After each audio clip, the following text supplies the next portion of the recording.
ಹೆಜ್ಜೆ ಜಾಡನ್ನು ಹಿಂಬಾಲಿಸಿರಿ. ಜೇಷಾಮ್ ಜೆಬುದೊರೆ. ಕ್ರಿಸ್ತನು ಸಹ ನಿಮಗೋಸ್ಕರ ಬಾಧೆಯನ್ನು ಅನುಭವಿಸಿ ತನ್ನ ಹೆಜ್ಜೆಯ ಜಾಡಿನಲ್ಲಿ ನಡೆಯಬೇಕೆಂದು ಮಾದರಿಯನ್ನು ತೋರಿಸಿ ಹೋದನು. ಪೇತ್ರ 2:21. ಕ್ರಿಸ್ತನು ನಮಗೆ ಮಾದರಿಯನ್ನು ಪ್ರೀತಿಯಿಂದ ತೋರಿಸಿದನು. ನಾವು ಆತನ ಹೆಜ್ಜೆ ಜಾಡನ್ನು ಅನುಸರಿಸುವ ಹಾಗೆ ನಮಗೆ ಮಾದರಿಯನ್ನು ತೋರಿಸಿದ್ದಾನೆ. ಕೆಲವು ಮಾದರಿಗಳನ್ನು ನಾವು ಬರೆಯಲ್ಪಟ್ಟಿರುವ ಹಾಗೆ ಅನುಸರಿಸುತ್ತೇವೆ. ಕೆಲವು ಮಾದರಿಗಳನ್ನು ನಾವು ಆತ್ಮಿಕ ಅರ್ಥಗಳಿಗೆ ತಕ್ಕಂತೆ ಅನುಸರಿಸುತ್ತೇವೆ. ಆತನ ತಾಳ್ಮೆ, ವಿಧೇಯತೆ, ಪ್ರೀತಿ, ದೈವಿಕ ಸ್ವಭಾವಗಳು ಬರೆದಂತೆ ನಾವು ಕಾಣುತ್ತೇವೆ. ಅದೇ ಸಮಯದಲ್ಲಿ ಆತನ ಶಿಲುಬೆಯ ಮರಣ, ಪುನರುತ್ಥಾನ ಇವುಗಳ ಮಾದರಿಯಂತೆ ಹಿಂಬಾಲಿಸುತ್ತೇವೆ. ಇವುಗಳದೊಂದಕ್ಕೂ ಆತ್ಮಿಕ ಆಳವಾದ ಅರ್ಥಗಳಿವೆ. ಒಂದು, ಶಿಲುಬೆಗೆ ಜಡಿಯಲ್ಪಡುತ್ತೇವೆ.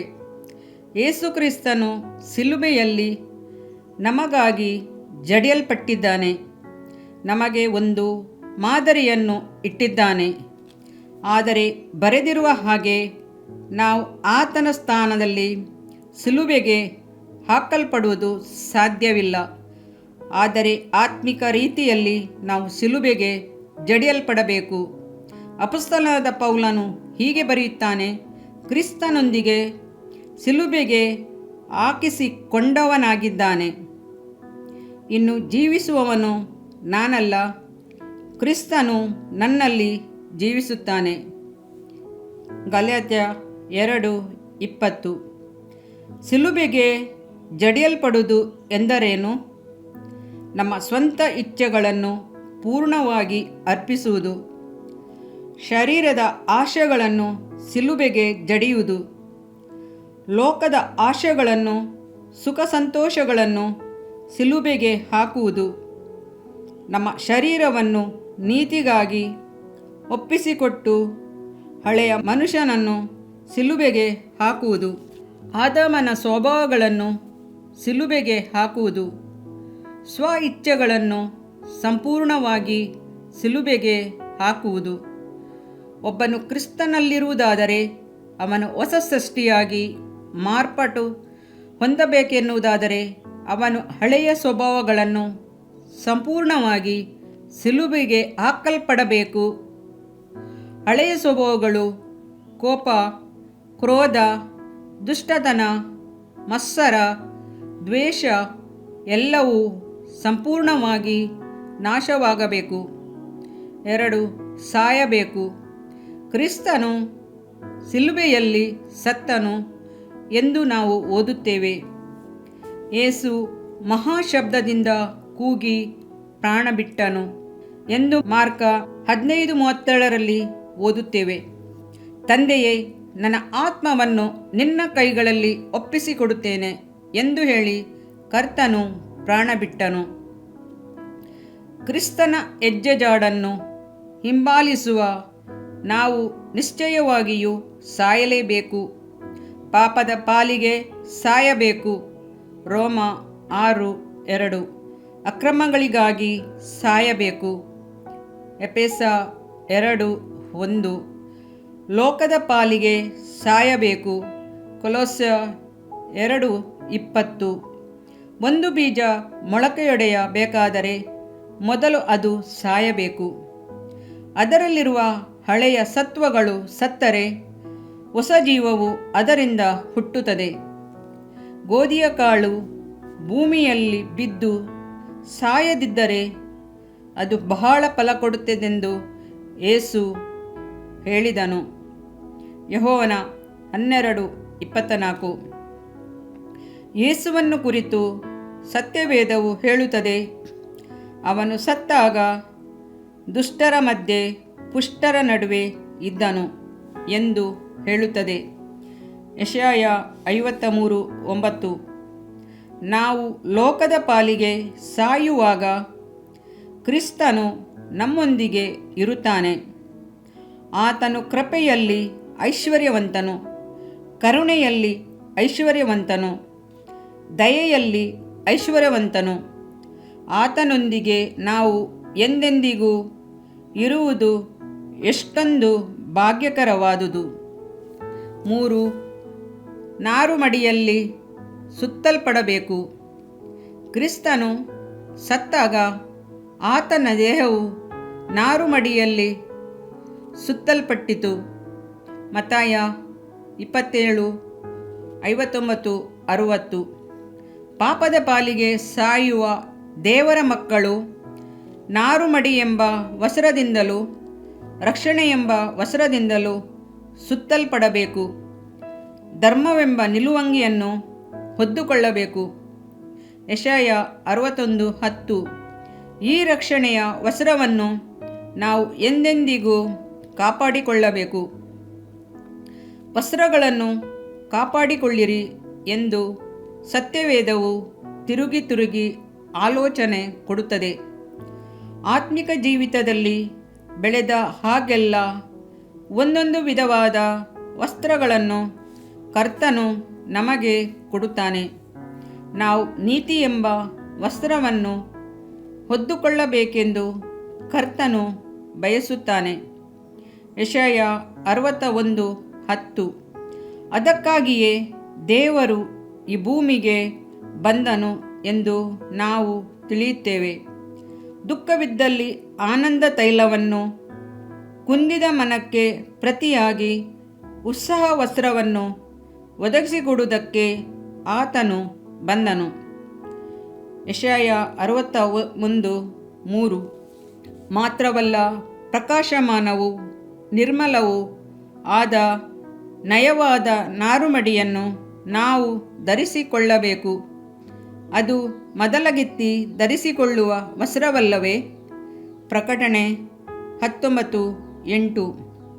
ನಾವು ದೊಡ್ಡವರಾಗಿ ನಡೆದು ಹೋಗುವಾಗ ರಾಜಕುಮಾರಿಯು ಜರತಾರಿ ವಸ್ತ್ರವನ್ನು ಧರಿಸಿಕೊಂಡು ನಡೆಯುವ ಹಾಗಿರುತ್ತದೆ.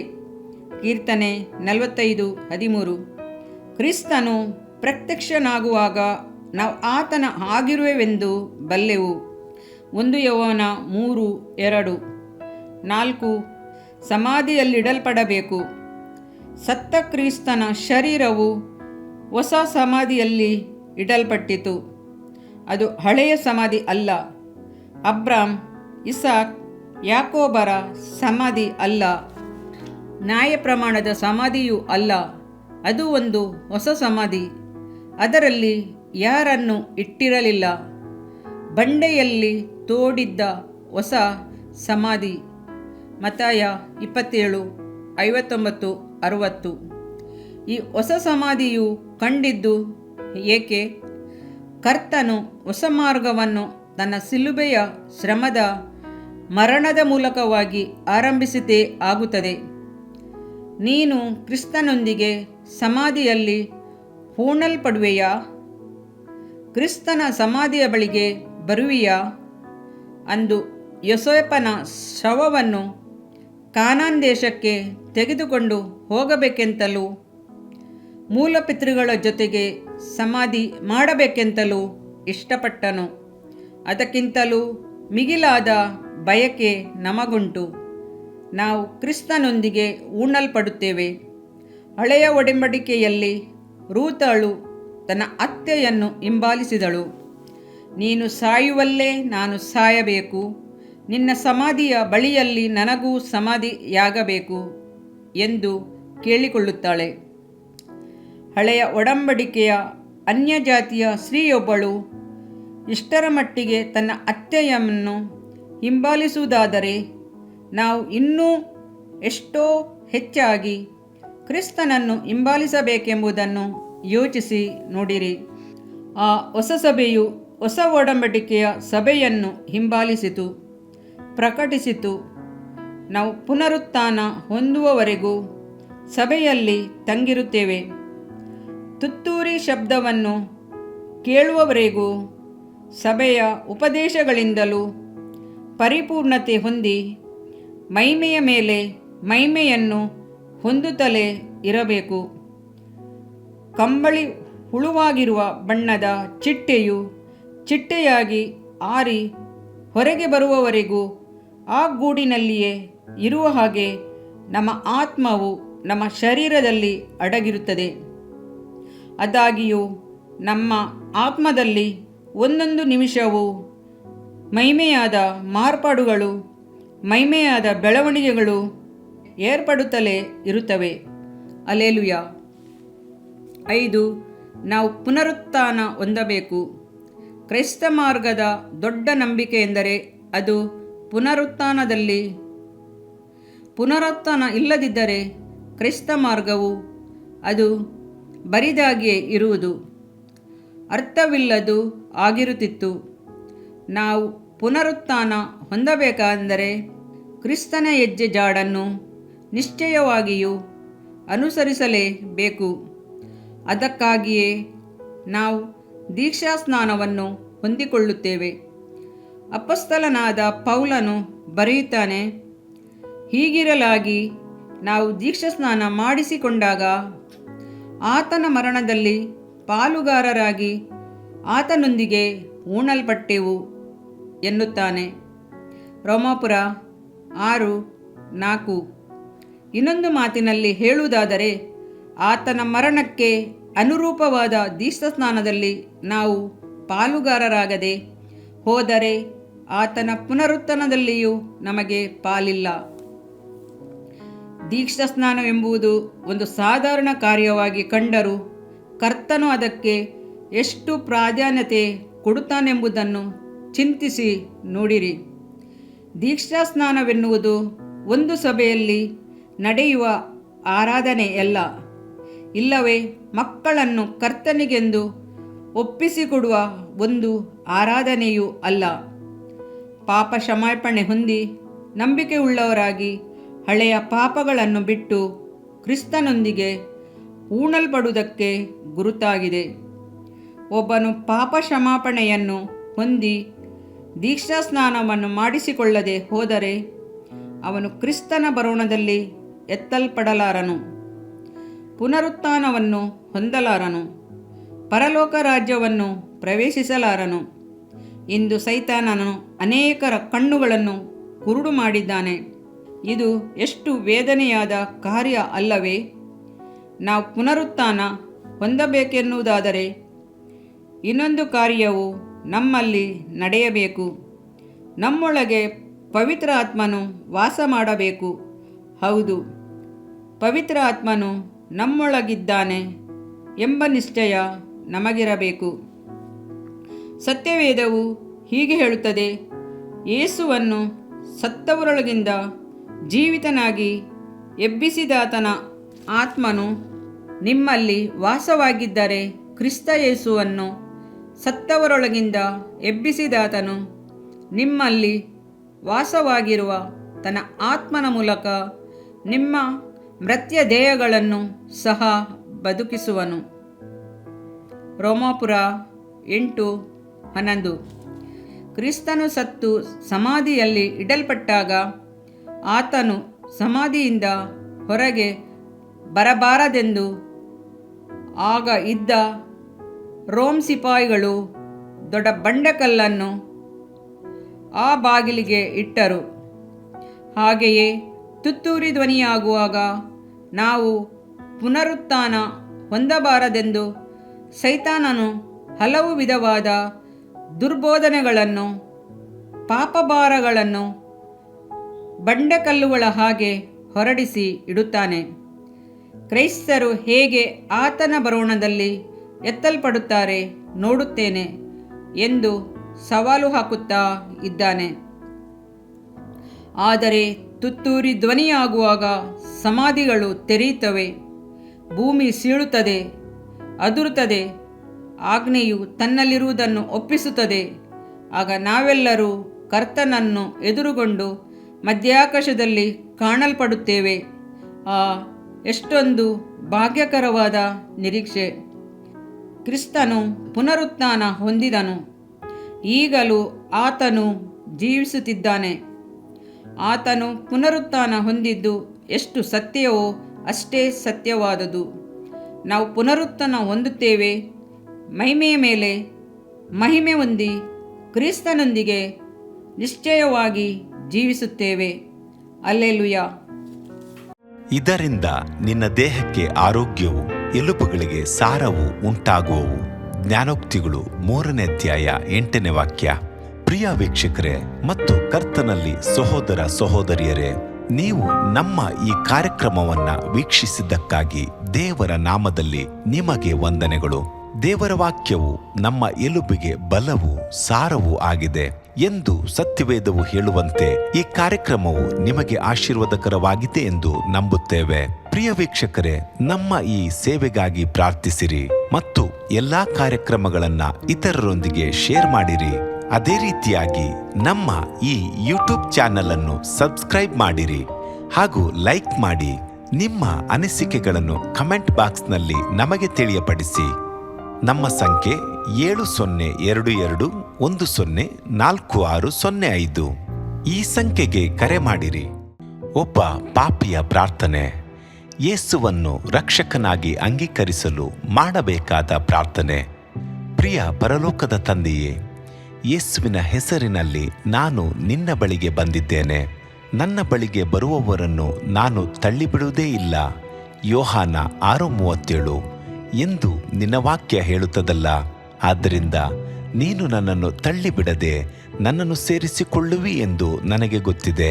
ಆದ್ದರಿಂದ ನಾನು ನಿನಗೆ ಸ್ತೋತ್ರ ಮಾಡುತ್ತೇನೆ. ನೀನು ನಿನ್ನ ವಾಕ್ಯದಲ್ಲಿ ನೀನು ಯೇಸುವನ್ನೇ ಕರ್ತನೆಂದು ಬಾಯಿಂದ ಅರಿಕೆ ಮಾಡಿಕೊಂಡು ದೇವರು ಆತನನ್ನು ಸತ್ತವರೊಳಗಿಂದ ಎಬ್ಬಿಸಿದನೆಂದು ಹೃದಯದಿಂದ ನಂಬಿದರೆ ನಿನಗೆ ರಕ್ಷಣೆಯಾಗುವುದು ಎಂತಲೂ, ಕರ್ತನ ನಾಮವನ್ನ ಹೇಳಿಕೊಳ್ಳುವವರೆಲ್ಲರಿಗೆ ರಕ್ಷಣೆಯಾಗುವುದೆಂತಲೂ ಬರೆದಿದೆ. ರೋಮ 10:9-13ನೇ ವಾಕ್ಯ. ಯೇಸು ಕ್ರಿಸ್ತನು ದೇವಕುಮಾರನೆಂದು ನನ್ನ ಹೃದಯದಲ್ಲಿ ನಂಬುತ್ತೇನೆ. ನನ್ನನ್ನು ನೀತಿವಂತನನ್ನಾಗಿ ಮಾಡುವುದಕ್ಕಾಗಿ ಆತನು ಸತ್ತವರೊಳಗಿಂದ ಎಬ್ಬಿಸಲ್ಪಟ್ಟನು ಎಂದು ನಂಬುತ್ತೇನೆ. ನಾನು ಆತನ ನಾಮವನ್ನ ಹೇಳಿಕೊಳ್ಳುತ್ತೇನೆ. ಯೇಸುವೇ, ನೀನೇ ಕರ್ತನು. ತಂದೆಯೇ, ನೀನು ನನ್ನನ್ನು ರಕ್ಷಿಸಿದಿ ಎಂದು ನಾನು ನಂಬುತ್ತೇನೆ. ನಿನ್ನ ವಾಕ್ಯವು ಹೇಳುತ್ತದೆ, ಮನುಷ್ಯನು ಹೃದಯದಿಂದ ನಂಬುವುದರ ಮೂಲಕ ನೀತಿಯು ದೊರಕುತ್ತದೆ, ಬಾಯಿಂದ ಅರಿಕೆ ಮಾಡುವುದರ ಮೂಲಕ ರಕ್ಷಣೆಯಾಗುತ್ತದೆ. ರೋಮ 10:10. ನಾನೀಗ ನನ್ನ ಹೃದಯದಲ್ಲಿ ನಂಬುತ್ತೇನೆ ಹಾಗೂ ಯೇಸುವೇ ನನ್ನ ಕರ್ತನೆಂದು ಅರಿಕೆ ಮಾಡುತ್ತೇನೆ. ಆದುದರಿಂದ ನಾನೀಗ ರಕ್ಷಣೆ ಹೊಂದಿದ್ದೇನೆ. ಅಪ್ಪಾ ತಂದೆಯೇ, ನಿನಗೆ ಸ್ತೋತ್ರ. ಲೂಕನು ಬರೆದ ಸುವಾರ್ತೆ 11ನೇ ಅಧ್ಯಾಯದಲ್ಲಿ ಬರೆದಿರುವಂತೆ, ನಿಮ್ಮಲ್ಲಿ ತಂದೆಯಾದವನು ಮೀನನ್ನು ಕೇಳುವ ಮಗನಿಗೆ ಮೀನು ಕೊಡದೆ ಹಾವನ್ನು ಕೊಡುವನೆ? ಅಥವಾ ತತ್ತಿಯನ್ನು ಕೇಳಿದರೆ ಚೇಳನ್ನು ಕೊಡುವನೆ? ಹಾಗಾದರೆ ಕೆಟ್ಟವರಾದ ನೀವು ನಿಮ್ಮ ಮಕ್ಕಳಿಗೆ ಒಳ್ಳೆ ಪದಾರ್ಥಗಳನ್ನ ಕೊಡಬಲ್ಲವರಾದರೆ ಪರಲೋಕದಲ್ಲಿರುವ ನಿಮ್ಮ ತಂದೆಯು ತನ್ನನ್ನು ಬೇಡಿಕೊಳ್ಳುವವರಿಗೆ ಎಷ್ಟೋ ಹೆಚ್ಚಾಗಿ ಪವಿತ್ರಾತ್ಮ ವರವನ್ನ ಕೊಡುವವನಲ್ಲವೇ ಅಂದನು. ತಂದೆಯೇ, ನೀನು ಕೇಳಿಕೊಳ್ಳುವವರಿಗೆ ಪವಿತ್ರಾತ್ಮನ ವರವನ್ನು ಹೇರಳವಾಗಿ ಕೊಡುವಾತನಾಗಿದ್ದಿ. ಆದ್ದರಿಂದ ನನ್ನ ಮೇಲೆಯೂ ನಿನ್ನ ಆತ್ಮನನ್ನು ಸುರಿಸಬೇಕಾಗಿ ಬೇಡಿಕೊಳ್ಳುತ್ತೇನೆ. ಕೀರ್ತನೆ 81:10 ಬರೆದಿದೆ, ಅಗಲವಾಗಿ ಬಾಯಿದೆರೆಯಿರಿ, ಅದನ್ನು ತುಂಬಿಸುವೆನು. ಕರ್ತನೇ, ನನ್ನನ್ನು ಪವಿತ್ರಾತ್ಮನಿಂದ ತುಂಬಿದಂತ ನೀನು ನನ್ನನ್ನು ಅನ್ಯ ಭಾಷೆಯ ವರದಿಂದಲೂ ತುಂಬುವವನಾಗಿದ್ದಿ ಎಂದು ನಂಬುತ್ತೇನೆ. ಅದರಂತೆ ನಾನು ನನ್ನ ಬಾಯಿಯನ್ನು ತೆರೆದು ನಿನ್ನ ಸ್ತೋತ್ರ ಮಾಡುವಾಗ ಅನ್ಯ ಭಾಷೆಯ ಅಭಿಷೇಕದಿಂದ ನನ್ನನ್ನು ತುಂಬುವವನಾಗಿದ್ದಿ ಎಂದು ನಂಬುತ್ತೇನೆ. ಈಗ ನೀವು ನಿಮ್ಮ ಬಾಯಿಯನ್ನು ತೆರೆದು ಮಾತನಾಡುವಾಗ ಪವಿತ್ರಾತ್ಮನು ನಿಮ್ಮ ಬಾಯಿಯನ್ನು ತನ್ನ ಭಾಷೆಯಿಂದ ತುಂಬುವವನಾಗಿದ್ದಾನೆ. ಇದು ದೇವರ ಭಾಷೆಯಾಗಿದೆ. ಈ ಅಭಿಷೇಕವನ್ನ ಹೊಂದಿಕೊಳ್ಳಲು ನೀವು ನಿಮ್ಮ ಸ್ವರವನ್ನ ಉಪಯೋಗಿಸಬೇಕು. ಅದರಿಂದ ನೀವು ನಿಮ್ಮ ಬಾಯನ್ನು ತೆರೆದು ದೇವರಿಗೆ ಸ್ತೋತ್ರ ಮಾಡುವಾಗ ದೇವರು ನಿಮ್ಮನ್ನು ಅನ್ಯ ಭಾಷೆಯ ವರದಿಂದ ತುಂಬುವವನಾಗಿದ್ದಾನೆ. ಪ್ರಿಯರೇ, ಈಗ ನೀವು ಪವಿತ್ರಾತ್ಮನಿಂದ ತುಂಬಲ್ಪಟ್ಟ ಆತನ ಪ್ರಿಯ ಮಕ್ಕಳಾಗಿದ್ದೀರಿ. ದೇವರ ನಾಮಕ್ಕೆ ಸ್ತೋತ್ರವಾಗಲಿ.